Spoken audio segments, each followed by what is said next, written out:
Hi hello नमस्कार. मी सुषमा स्वागत करते तुमचं माझ्या यूट्यूब चॅनलमध्ये. तर मैत्रिणींनो, आजच्या व्हिडिओमध्ये केसांची घरगुती पद्धतीने कशी काळजी घ्यायची तर याच्यावरती आजचा व्हिडिओ बनवते. ज्या महिलांना केसांची काळजी घेण्यासाठी किंवा स्वतःची काळजी घेण्यासाठी इतका वेळ नसतो, घरातले कामच इतके असतात ना की स्वतःकडे लक्ष द्यायला टाईमच नसतो, तर त्या महिलांनी आजचा व्हिडिओ शेवटपर्यंत पहा. कारण की मी सुद्धा ना म्हणावी तशी माझ्या केसांची काळजी घेतली नाही. जवळजवळ 1-1.5 महिना झाला, कारण का थंडीसुद्धा इतकी होती ना, तर कोणती होम रेमेडी करून केसांवरती लावायला जीवावरती यायचं, इतकी थंडी होती. तर आता इथे तुम्ही माझे केस पाहू शकता, एकदम रफ झालेत, कडकडीत झालेत, म्हणावा तसा मुलायमपणा केसांना नाही आहे. आणि याच्या आधी मी जेव्हा होम रेमेडी करायचे ना, त्यावेळेस केस खूप छान दिसायचे, सिल्की शायनी आणि घनदाट केस दिसायचे. पण आता तसं दिसत नाही आहे. तर म्हटलं नाही, काहीतरी केलं पाहिजे केसांसाठी. आणि आता इथे पंजाबमध्ये ना थंडीसुद्धा कमी व्हायला लागले, ऊनसुद्धा छान पडायला लागले. तर थोडीफार स्किनसुद्धा माझी रिपेअर होत चालली, कारण का माझी ड्राय स्किन आहे आणि या थंडीमध्ये मला भरपूर प्रॉब्लेम आला. स्किनमध्ये पिंपल्स यायला लागले, डल स्किन झाली होती, पण ती आता रिकवर होत चालले. आणि केसांचंसुद्धा तसंच झालेलं, पण मी आत्तापासूनच चालू करते होम रेमेडी. तर आजची जी रेमेडी असणार आहे ना, तर ती शरीराच्या आतून काम करणारी असेल. आज मी कोणताही हेअर मास्क, हेअर पॅक बनवत नाही आहे, तर इंटरनली आपल्या शरीराची काळजी घेण्यासाठी एक चटणी बनवते. तर त्याच्यासाठी इथे मी कढीपत्ता घेतला आहे. कढीपत्ता सगळ्यांच्याच घरी अवेलेबल असतो. कढीपत्ता भरपूर केसांसाठी फायदेमंद असतो. आजकाल ना वातावरणातील बदल किंवा खाण्यापिण्याच्या बदलांमुळे ना केस गळती 99% लोकांची होते. मग ती रिकवर करण्यासाठी तुम्ही हे असे घरगुती उपाय करू शकता. आज जी मी रेमेडी बनवते ना, तर याच्यामध्ये भरपूर प्रमाणात अँटीऑक्सिडंट, बीटा कॅरोटीन, प्रथिने आणि लोह भरपूर असते. याच्यामुळेच तर आपले केस सुंदर, चमकदार, शायनी दिसायला लागतात किंवा स्किनसुद्धा चमकदार दिसायला लागते. तर खाण्यामध्ये ना याचा वापर जरूर करा. मग अगदी कोणत्याही पद्धतीने सकाळी नाश्त्यामध्ये प्रोटीन असलेले पदार्थ बनवा, खा. किंवा जेवणामध्ये सुद्धा डाळ जरी 1 वाटी डेली पिलात ना, तरी तुमच्या शरीरामध्ये पाहिजे तसा बदल घडेल. शेंगदाणे, शेंगदाणा गूळ, आयरन भरपूर प्रमाणात असते गुळामध्ये. म्हणजे असं नाही आहे की सगळं विकत आणूनच खाल्लं पाहिजे.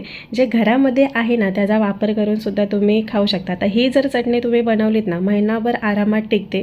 आणि मेन याचा फायदा सांगू का तुम्हाला, जर भाजीला काही नसेल ना, तर याचा वापर करून सुद्धा भाजीची जागा ही चटणी भरून काढते. तर आता इथे ना हे काळे तीळ घेतलेत. याच्या आधीसुद्धा मी 1-2 वेळा ही रेसिपी दाखवलेली आहे.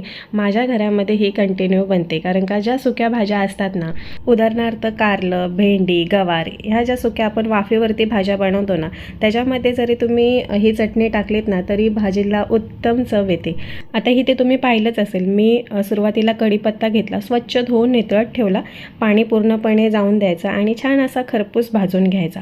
तो भाजल्यानंतर मी काळे तीळ घेतलेत, तर ते सुद्धा छान भाजून घ्यायचे. असे उडायला लागले की काढायचे. आता इथे शेंगदाणे 2-3 चमचा घेतलेत, लसूण घेतले आणि चणा डाळ इथे मी घेते, उडदाची डाळ.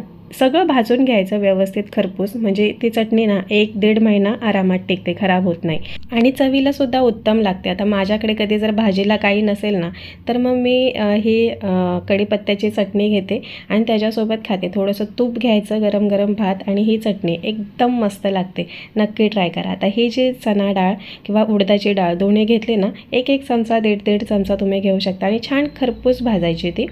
आता हे सगळं साहित्य भाजून घेतल्यानंतर थंड होऊन द्यायचं. आपल्याला खोबरंसुद्धा घ्यायचं आहे.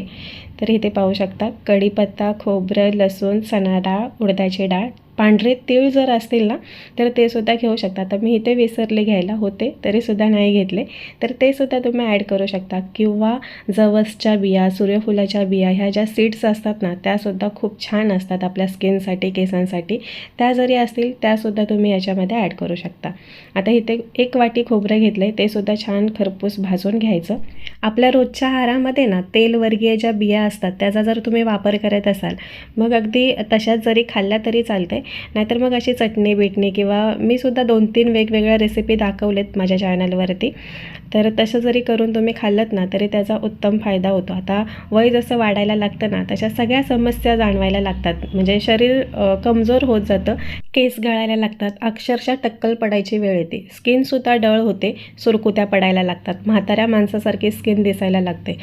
तर तुम्ही रेग्युलर तेलवर्गीय बिया आहारामध्ये प्रोटीन, आयरन याचा जर वापर करत असाल ना, तर या बऱ्याच समस्या दूर होतात. म्हणून खाणं व्यवस्थित ठेवायचं. सीझन वाईज येणारी फळं, भाज्या त्याचा वापर, भरपूर प्रमाणात पाणी, दिवसातून अर्धा तास, 1 तास, पाऊण तास स्वतःसाठी योगा, एक्सरसाइज, जिम काहीतरी किंवा झुंबा डान्स याच्यापैकी एक केलंत ना तरी चालतं किंवा वॉकिंग.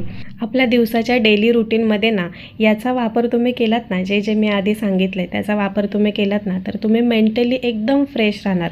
आणि आपण फ्रेश असलो ना की सगळ्या गोष्टी करायची इच्छा होते. मग स्वतःकडे लक्ष देणं असो किंवा स्किनसाठी एखादी होम रेमेडी, केसांसाठी सगळ्या गोष्टी होतात.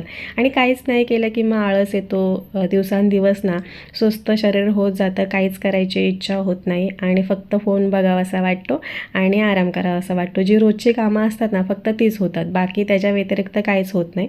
तसं आता माझं सध्या झालं होतं, पण आता नाही. आता स्वतःमध्ये बदल करायला सुरुवात केली. जसं मी आधी होते ना तसंच आता परत चालू केलं आहे. थंडीमुळं ना भरपूर सुस्तपणा आला होता. तर आता इथे तुम्ही पाहिलंच असेल, जे काळे तीळ होते ना ते पहिले वाटून घेतले. ते सगळं एकत्र करून वाटलं ना की मग ते काळे तीळ व्यवस्थित ना वाटले जात नाहीत. आधी तीळ वाटून घेतले, त्याच्यानंतर हे जे बाकी खोबरं वगैरे भाजून घेतलेलं, कढीपत्ता, शेंगदाणा, लसूण, तर त्याच्यामध्ये मीठ घातले. आता ही जर चटणी तुम्हाला तिखट बनवायची असेल ना तर तुम्ही याच्यामध्ये लाल तिखट घालू शकता. आता मी नाही घातलं कारण का माझ्याकडे ना खोबरं लसूणची वेगळी चटणी बनवलेली असते जेवणासोबत खाण्यासाठी, त्याच्यामुळे ही मी अशीच बनवते फक्त मीठ टाकून. आता हे छान असं वाटून घ्यायचं आणि मस्त एकत्र परत मिक्स करायचं किंवा तुम्ही परत एकदा मिक्सरमध्ये घालून असं वाटलं ना तर छान मिक्स होतं. आता इथे सात्विकसुद्धा त्रास द्यायला लागला आहे, त्याला सगळं हातामध्ये पाहिजे असतं. आता उठला आहे तो आणि माझ्या कामामध्ये मदत करायला आला आहे. तर आता हे छान हातानेच मी मिक्स करते. मी काही मिक्सरमध्ये परत घालत नाही आहे. माझ्याकडे छोटं मिक्सरचं भांडं आहे, त्याच्यामुळे हाताने छान असं मिक्स केलं ना तरी व्यवस्थित मिक्स होतं. आता एअर टाईट डब्बा घ्यायचा आणि त्याच्यामध्ये हे तुम्ही फ्रीजला जरी ठेवला तो डब्बा तरी अगदी 2, 2.5, 3 महिने काहीच होत नाही या चटणीला. आणि जर बाहेर ठेवत असाल ना तर 1 महिना छान आरामात राहते ही चटणी.